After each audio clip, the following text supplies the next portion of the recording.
Yo la team, c'est ton gars Steph Blackos. Comment tu as commencé le mannequinat? J'ai commencé d'abord en faisant des photos amateurs sur Facebook. Donc j'ai commencé à l'âge de mes 14 ans. Donc au début, je commençais à faire des photos sur Facebook, je postais régulièrement. Donc c'était une vocation ou pur hasard? C'était un pur hasard parce qu'il faut savoir que j'étais basketteur. Avant tout ça, j'ai commencé à faire du basket. Donc, puis j'avais un corps plus développé que la moyenne par rapport aux gens de mon âge. Et c'est au fur et à mesure, en faisant des photos, en faisant peut-être des photos par exemple après le basket, que je me suis dit pourquoi pas essayer. Quand tu dis un corps plus développé que la moyenne, c'est quoi? C'est genre, tu avais déjà des muscles, etc. Quand je dis plus développé la moyenne, j'étais plus grand que les autres, ma masse musculaire était plus importante que les personnes de mon âge. Ils étaient beaucoup plus petits que moi et forcément je sortais un petit peu du lot, mais je me sentais un petit peu différent. Et je me suis dit pourquoi pas essayer quelque chose de différent aussi. Donc c'est pour ça que je me suis lancé dans les photos. Quel a été ton premier grand projet ou défilé? Mon premier grand projet ou défilé, je vais dire signé dans une agence de mannequinat aux États-Unis et commencer à Sauce. À Sauce, donc du coup c'est du e-commerce en Angleterre. Donc j'ai été mannequin pour eux pendant 4 ans, donc ça a été un de mes plus gros contrats dans ma vie.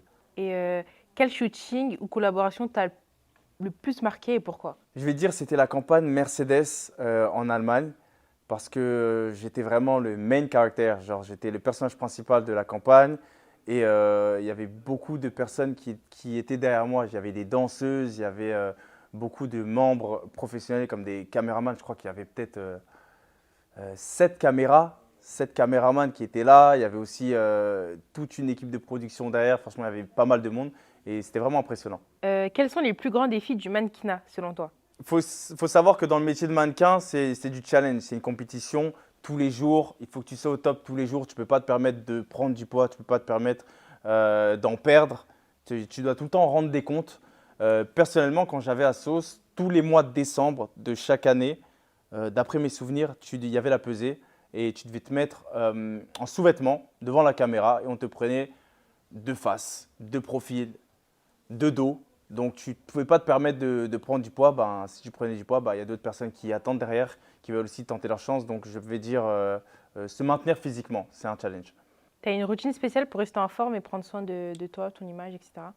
Ma routine, elle est simple. Je pense que c'est comme tous les sportifs, toutes les personnes qui prennent soin d'eux, entre guillemets, c'est aller au sport, essayer de ne pas être trop dans l'alcool, etc. Les soirées, même si c'est compliqué. Et j'y ai été par le passé. J'ai pas complètement arrêté les soirées, j'y vais encore de temps en temps, mais beaucoup moins qu'avant. Et puis aussi prendre des vitamines, manger des fruits, des légumes, prendre un peu de soleil quand tu peux. Je sais que parfois c'est un petit peu compliqué pour certaines personnes de voyager. J'ai cette chance de voyager, donc je la saisis et voilà quoi. Juste vivre la vie, être naturel et rester positif. Tu aurais un conseil à donner à quelqu'un qui rêve de devenir mannequin? Croire en soi, c'est pas parce que quelqu'un te dit que tu ne peux pas le faire ou même que tu vas dans une agence ou faire des open calls, pardon. Donc des open calls, c'est quoi? C'est des castings ouverts à tout le monde. Donc tu vas, tu te présentes, tu proposes ton CV, ce que tu as fait, ce que tu n'as pas fait. Si tu as un nouveau visage, tu le dis aussi. Donc c'est pas parce que tu manges des noms dans certaines agences que c'est impossible pour toi de devenir mannequin. Par exemple, moi j'ai pris des noms dans plusieurs agences françaises et j'ai quand même fait pas mal de marques aujourd'hui et voilà. Donc crois en toi et c'est pas parce qu'on te dit non que tu peux pas le faire. On a pu t'apercevoir en télé-réalité. Qu'est-ce qui t'a poussé à participer à une émission de télé-réalité? Je veux dire les caméras. Je vais pas mentir. Alors déjà, juste rappelle-nous quelle télé-réalité t'as déjà fait. Ok. Et après, Alors vous avez pu sûrement me voir dans la Villa des Cœurs Brisés il y a plusieurs années en arrière, même si je suis pas resté très très longtemps et puis j'étais très jeune. Je crois que je devais avoir 17 ans, 18 ans.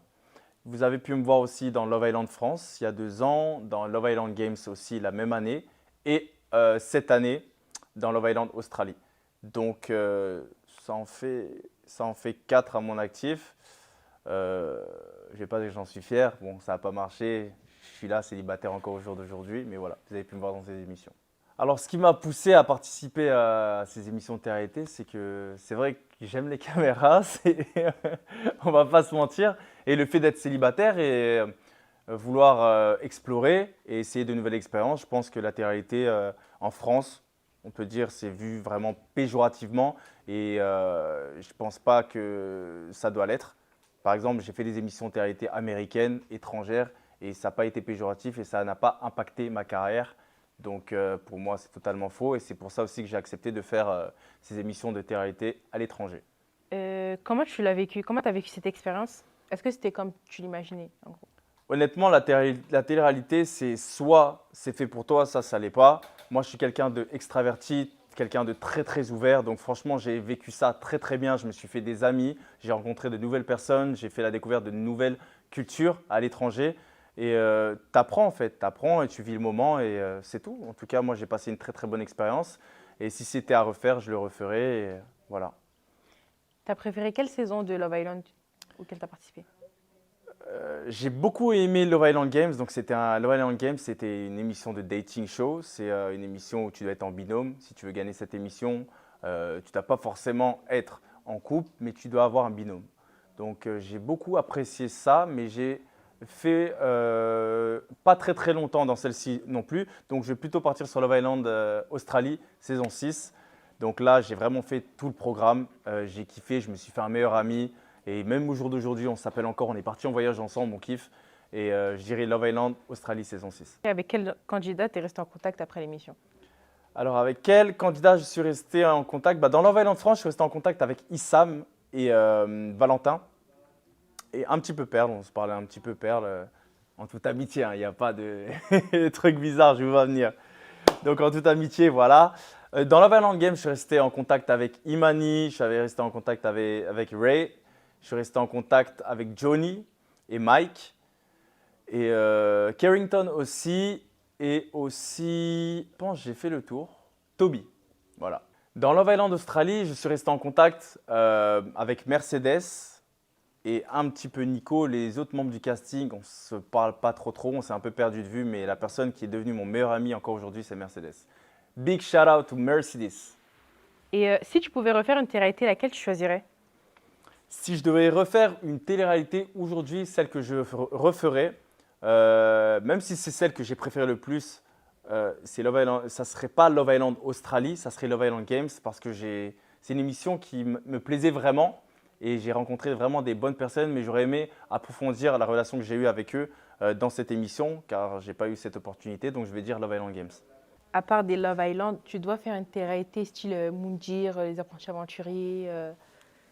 Alors, je suis totalement ouvert sur le fait de faire une nouvelle émission de télé-réalité de challenge. Moundir, ça serait pas mal. Une émission qui est basée vraiment sur les challenges, le sport, même une émission à l'étrangère comme de challenge. Je crois que c'est ça le nom aux États-Unis.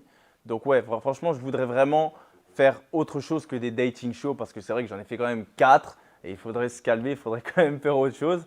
Je pense que les gens ils vont plus me prendre au sérieux s'ils vont me revoir dans un autre dating show. Donc là, je partirais plus sur une émission de challenge. Parmi toutes les candidats de télé-réalité confondus, est-ce qu'il y en a une avec qui tu t'aurais bien vu? Être en couple ou... En couple après toutes les filles.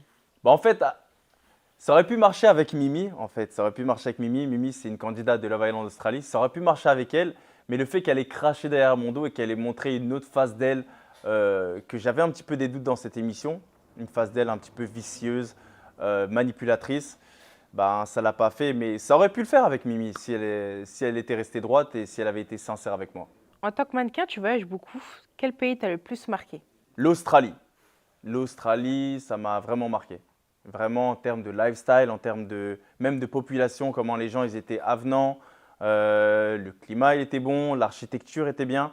J'ai beaucoup aimé Sydney pour ce côté ville et plage, donc je vais partir sur l'Australie. Est-ce qu'il y a une destination que tu n'as pas encore fait et que tu Yeah. aimerais visiter qui te fait rêver? Tokyo. Tokyo, je suis un grand fan d'animé, tout ça, j'aimerais beaucoup partir là-bas. Tu préfères les voyages en solo ou accompagné? Ça dépend de mon humeur. C'est vrai que je suis déjà parti solo en voyage et je suis déjà parti accompagné. Ça dépend avec qui tu es en fait. Donc des fois, on a beau dire ce qu'on veut, mais vaut mieux être seul que mal accompagné. Alors, actuellement, il me semble que tu es célibataire. Est-ce que c'est un choix ou c'est ton mode de vie qui rend les relations un peu compliquées? Je suis célibataire malgré moi. C'est vrai que mon rythme de vie pose un problème et il a posé problème dans mes relations. Et il a aussi été la cause de plusieurs ruptures, dont la dernière que j'ai eue l'année dernière. Donc c'est quelque chose que je subis mais que j'assume pleinement. Et la femme avec qui je vais décider de faire ma vie demain ou après-demain, il faudrait qu'elle accepte ça, même si je suis capable de faire des concessions sur certains choix, mais c'est vrai que ça reste mon travail et on ne remplit pas l'assiette avec que de l'amour, quoi. Et c'est quoi ton mode de vie? Mon mode de vie, c'est les réseaux sociaux, c'est voyager, la télé-réalité, ne pas être beaucoup présent et c'est surtout voyager, être souvent dans des hôtels et pour certaines femmes, ben, c'est un peu compliqué la confiance, ce que je peux comprendre. Euh, voilà, c'est ça mon rythme de vie, donc voilà. Quelles sont les qualités que tu recherches chez une femme? Les qualités que je recherche chez une femme, ça c'est une vraie question, ça. Ça c'est une vraie question. Je dirais la confiance, le sens de l'humour, la loyauté et le respect. Est-ce que ton exposition médiatique, elle a un impact sur ta vie sentimentale? Oui, totalement, totalement. Mon exposition médiatique a eu beaucoup d'impact sur mes anciennes relations. Ça a aussi été une des raisons de rupture sur mes relations. Donc, oui. Donc du coup, pour toi, tu penses que c'est difficile d'être en couple quand on est mannequin, candidat à télé-réalité, médiatisé, sur les réseaux sociaux, etc. Dire que c'est compliqué, on va dire qu'il y a beaucoup de tentations. J'ai des amis à moi qui sont en couple, mais c'est vrai que quand tu es dans le métier du mannequinat et quand tu es candidat de télé-réalité, je veux dire c'est un petit peu compliqué. Et c'est pour ça que, entre guillemets, on sort ensemble, candidat télé-réalité, mannequin, mannequin, parce qu'on se comprend. C'est-à-dire que si tu es mannequin ou si tu es candidat télé-réalité ou acteur ou peu importe, tu sors avec quelqu'un de lambda, entre guillemets, cette personne qui se lève à 9 h, à 17 h, qui a une vie organisée, va avoir plus de mal à comprendre ton mode de vie. Tu vois? Par exemple, je ne sais pas, quand tu es en tant qu'influenceur, tu dois souvent être sur ton téléphone, tu dois prendre en vidéo ton mode de vie. Et une personne qui n'est pas du tout dans ça, elle va trouver ça redondant, elle va trouver ça ennuyant. Et ça va créer des tensions. Et après, c'est un cercle. Et après la relation se finit tout simplement. Donc ouais, c'est vrai que quand tu es exposé, on va dire, dans le milieu artistique, quand tu es exposé dans le milieu artistique, il faut trouver une personne qui est dans le même milieu que toi, idéalement. Tu as des passions ou des projets en dehors du mannequinat et de la télé-réalité?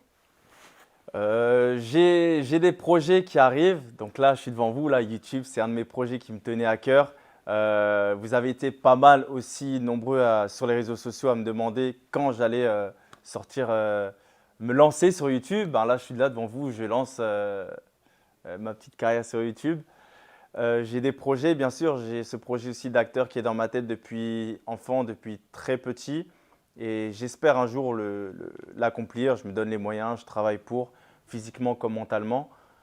Et j'ai un autre projet sur lequel je travaille, mais que je ne peux pas vous parler maintenant, mais vous le saurez très assez vite. Et tu te vois où dans 5 ans ou 10 ans? Toujours dans la mode ou ailleurs? Dans 5 ans, je me vois avec une famille, j'espère, avec une femme, j'espère. Et puis voilà, qui sait?